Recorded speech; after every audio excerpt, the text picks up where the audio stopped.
quotidien d'information bi nga xamante ni mi ngi partout dans les kiosques ak postes de point de vente yi ngeen mën a dem procurer de vos journaux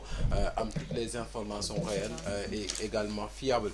ci L'As quotidien di nga fa fekk soutenabilité économique des médias et arrestation de journalistes lii di kon Reporters sans frontières di teg pression ci régime bu Diomaye Sonko ñu jël ci ay matuwaay yu mat sënkam jafe-jafe yi nga xamante ni ñu ngi koy jànkuwanteel ci nu mu gën a gaawee yëglekaay bi jox ko xëtu bi ñetteel ba bu ngeen ubbee page 3 di ngeen ko fa fekk ci nu mu gën a yaatoo financement donc étranger de l'aide à la santé système de santé fragile mortalité maternelle changement climatique déserts médicaux lii lépp donc ces difficultés qui fragilisent la santé maanaam mooy li nga xam te moo lampañeel bërëb bu fajukaay yi ci ñàkkum ay koppar yu jóge ca biti ngir nag dimbal wàllum wér-gu-yaram ak li nga xam te moom moo di système bu xaw a néew doole faatu gi ci ndetteel ci juddu gi ndetteel gi bëri na ak coppiteef yi nga xamante ni jóge ci jaww di changement climatique yi ak lu bëri li nga xamante daal ñu ngi koy jànkuwante ci jafe-jafe yu tënk bi lépp bërëbu fajukaay yëglekaay bi bu ngeen a demee ci xëtub juróom-ñaar bi di page 7 di ngeen ko fa fekk L'As ñëw également ci beneen information jëm ci kon visite à Louga une délégation du FDR reçue par le Khalife omarien kii di kon Khalife omarien bi di dalal ñii di kon ñi nga xam ne ñoom ñoo di waa FDR di Front pour la résistance et la démocratie bi nga xamante ni jamono ji ñu ngi doon def tournée ci dans les foyers religieux wax ci xibaar bokk ci classement 50e de l'indice donc global du terrorisme en 2025 le Sénégal donc îlot de paix dans un Sahel très agité Sénégal gis nañ ne jàmm am na fi ci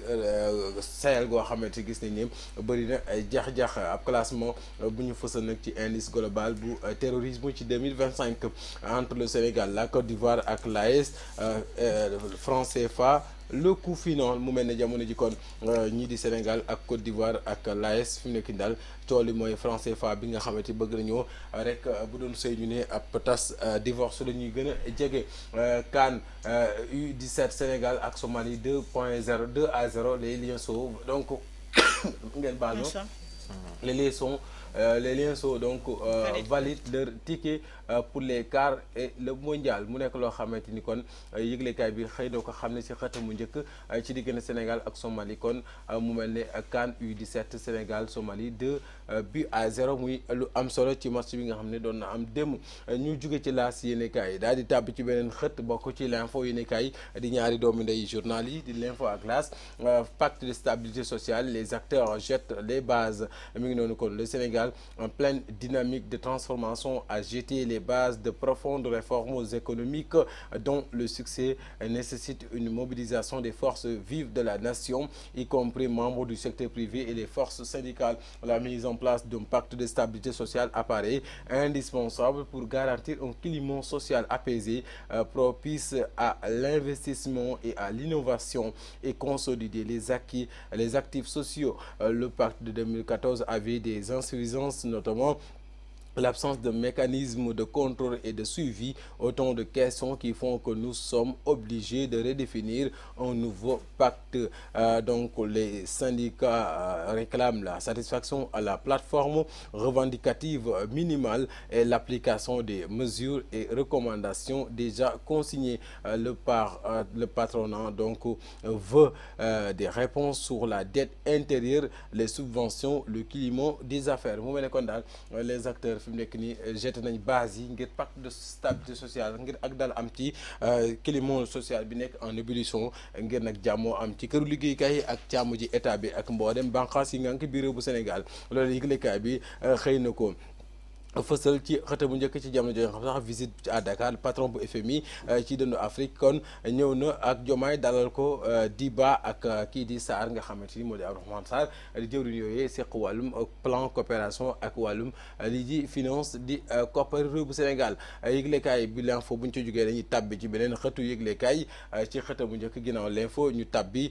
ci beneen yëglekaay daal di jukki la ca fës ci xëta mu njëkk ñu dem ginnaaw l'info yéenekaay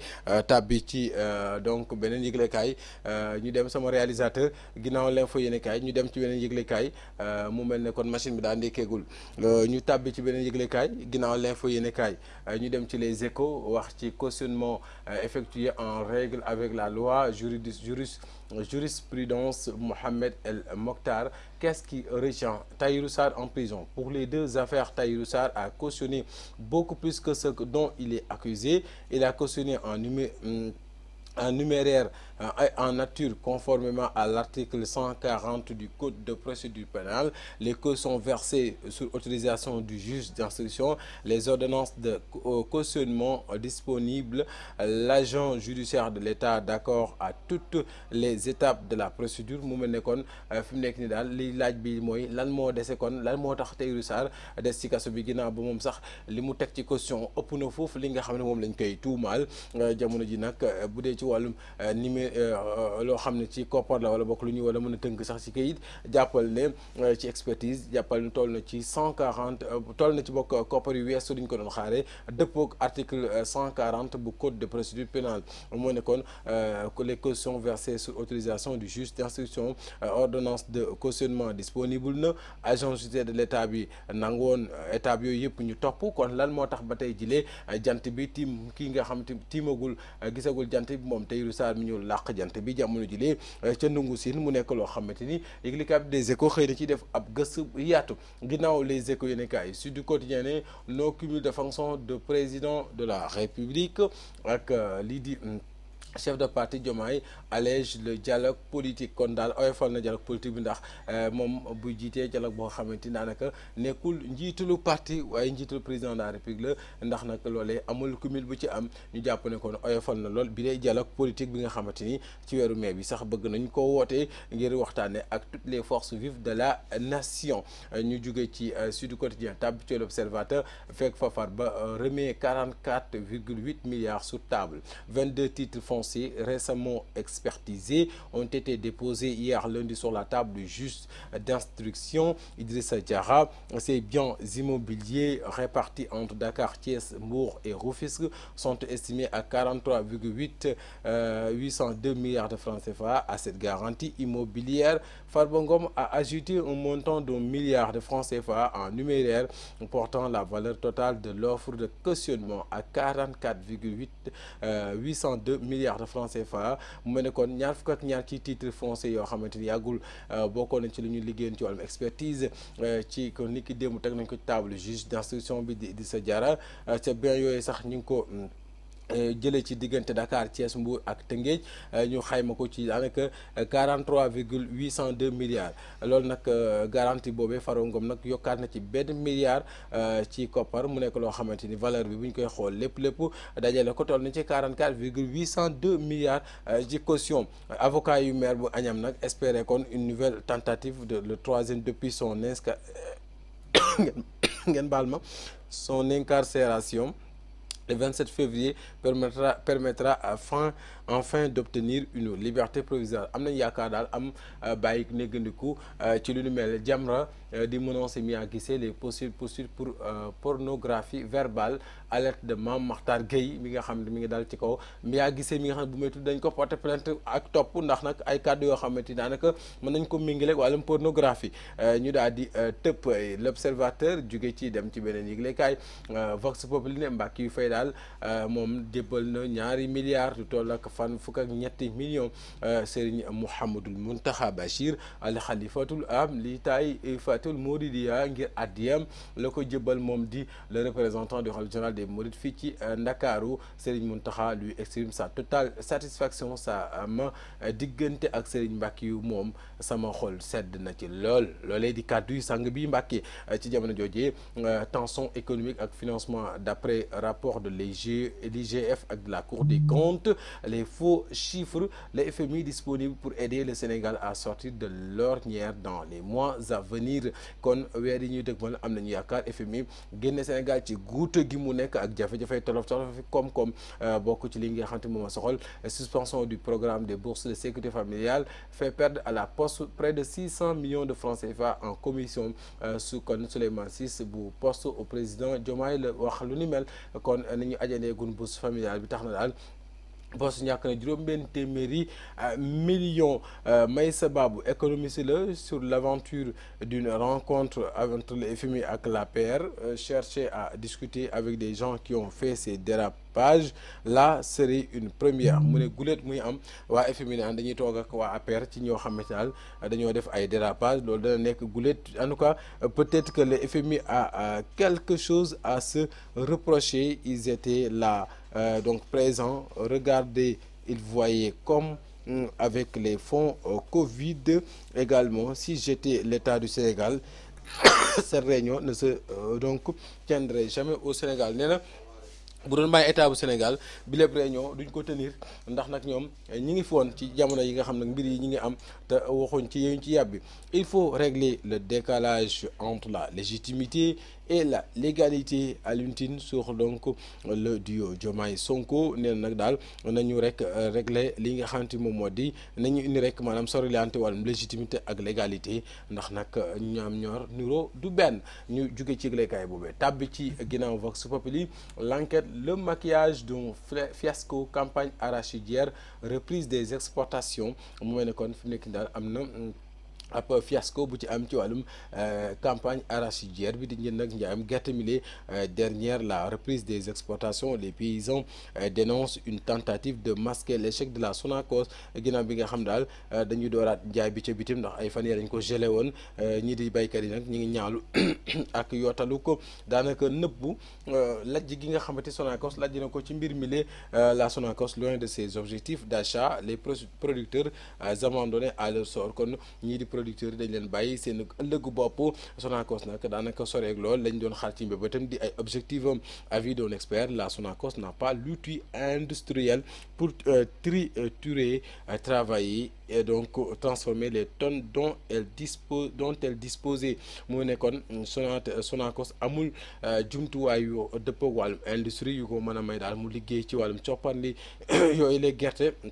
yi nga xamante ni jotoon na ko am. En tout cas les vérités de l'huilier national yëglekaay bii di l'enquête moo ko xam ne ñu jóge ci l'enquête. L'évidence ñëw ci wax nañ ko sànq kon affaire Farba Ngom plus d'1 milliard la ñu daal di mobiliser waat ngir renforcer caution bi nga xamante député maire bi war na ko teg ci table juge bi. Le Sénégal se dédouane donc les États-Unis imposent leurs taxes au monde. Tous les pays du monde affectés tentent de se réajuster. La fin de la l'AGOA risque d'aggraver donc la situation des pays comme le Sénégal. ñu jóge ci le quotidien dem ci la tribune yéenekaay yëglekaay bi donc ñëw ci Ousmane Diagne ak Diomaye Sonko. Classe inévitable inédit quand Diomaye demande au peuple de faire pression sur la justice. Le ministre de la Justice a fait savoir qu'il attache du prix à son indépendance. Diomaye désavoue Ousmane Diagne en public et ouvre la voie à des attaques contre le ministre. Un ancien magistrat et un avocat manœuvrent dans tous les sens pour remplacer Ousmane Diagne. En tout cas am na benn avocat boo xamante ni daal ak magistrat la woon mi ngi def lépp ngir rek daanaka wuutu Ousmane Diagne ci toogu googee. Diomaye nag daal mu mel ni dafa rek daal di weddi ki nga xamante moo di Ousmane Diagne en public ngir ubbil ko yoonu ko ñu daal ci kawam ci ginnaaw bi mu doon def jonaay ak taskatu xibaar yi. ñu dem ci yëglekaay beneen wax ci Libération. Redressement fiscal autour du projet GTA après un bras de fer judiciaire de plusieurs mois. Eiffage, génie civil, Marine Sénégal passe à la caisse. mi ngi noonu kon redressé à hauteur de 4,9 milliards de francs CFA en fin mars 2024. Elle a demandé donc au tribunal le 1er avril dernier la radiation de la procédure intentée contre l'unité mixte impôt douane après un accord de paiement. Ginnaaw boobule ñu dem ci Walf Quotidien. Sénégal FMI kon dans l'attente des bonbons voilà noonu donc le jeu de mots. Macky Pastef de miel à fiel yëglekaay bi xam ne ko di Walf Quotidien. Ginnaaw Walf Quotidien ñu tàbbi ci beneen yëglekaay. Direct News def direct ci wàllum courant bi baisse cumulée du pétrole et du dollar. Qu'attend Diomaye pour baisser le prix à la pompe. ñi ngi xaar ñu wàññi njëgu essence bi ndax ak gasoil bi cher na lool ba jéggi dayoo. ñu dem ci beneen yëglekaay Source A levée de fonds initié pour le compte de Farba Ngom par ses amis wax naa ko sànq ak li ñu doole ci caution bi affectation de l'ex-ministre Pape Malick Ndour à l'ANSD donc à l'agence nationale de la statistique et de la démographie toute la vérité dëgg yëpp wax nañ ko ci li tax ñu daal di koy tuxal ci beneen bërëbu liggéeykaay point actu ne ñi nga xam ne xamul dañoo tuxu wala dañoo tuxu seen i kàddu dissonance dans les rangs de Sàmm Sa Kàddu. Bougane Gueye Dany avait pourtant appelé les 3 députés de la coalition à rester fidèles à leur serment waaye Cheikh Tidiane Youm fi nekk nii gën naa jégalal Pastef Anta Babacar Ngom moom ma ngay opposé waaye ak nam ko soobee ca na bokkum daal moo ci xaw a fidèle ci ay principe am Pape Djibril Fall moom ne tekkaar reste silencieux. Barthélémy Dias lui encaisse seul le choc de sa double destitution de la mairie de Dakar et de donc du Parlement donc loolu la yëglekaay bi xamle ci xët mu njëkk ginnaaw lii di kon point actu ñu daal di wëyal ak beneen yëglekaay di 24 heures Mbackiou Faye moom joxe na ñaari milliards wax naa ko sànq ak fukk ak ñetti millions yor justice la controverse enfle autour de la posture du ministre Ousmane Diagne laxisme ou intransigeance yëglekaay bi xam na ko ci ab point d'interrogation Le Soleil jant bi fenk ci l'Afrique face à ses paradoxes agriculture kon chaque année le continent dépense lu toll ci téeméer ci milliards de dollars pour importer de la nourriture au moment où il abrite selon la BAD Banque africaine de développement 65% des terres non encore cultivées dans le monde mu ne jamono jooju ñuy financer génne téeméeri milliards ñi ngeeg suuf soo xamante ni daanaka ci àdduna bi kenn ëppale wuñu ko te daanaka kenn jëfandikoo ko au forum du haut niveau du SILS donc mi ngi noonu ouvert hier l'évaluation de la déclaration de Dakar de 2013 a montré des résultats mitigés 285 millions 85 000 hectares irrigués sur un objectif d'un million Le Soleil jant bi moo ko xamle ci xatamu njëkk li quotidien ne bokk na ci Adji Sarr en exil devient citoyen suisse am na daal ay carte foofee ci Suisse kon doomu réewum Suisse la fi mu nekk nii ku ko laal jàppal ne doomu réewum Suisse nga teg loxo loolu yëglekaay bi li quotidien xam ne kon Adji Sarr moom Sénégal léegi aji moom Suisse la ñu dem ci beneen yëglekaay wax ci tàggat yaram ak CAN U17 Maroc 2025 les Lionceaux décrochent le 3e mondial bi mooy ñetteel yoon ñuy dem ca mondial boobule kon ñu ñaan leen ndam te ñëw ak jàmm lutte contestation point actu sport ak lu jëm ci kon Sénégal gu koy validé dañ kon ñetteelu qualification consécutive au mondial donc première ligue mi ngi noonu Newcastle ak Premier League bi Newcastle écrase donc Leicester ak li nga xam te ni et passe devant Manchester City yëglekaay bi xam ne ko kon di point actu voilà je pense que c'est ça donc la revue des titres c'est ce journal qui met en terme donc cette revue des titres jëm ci yëglekaay ñu xëy jàngate Yacine Dieye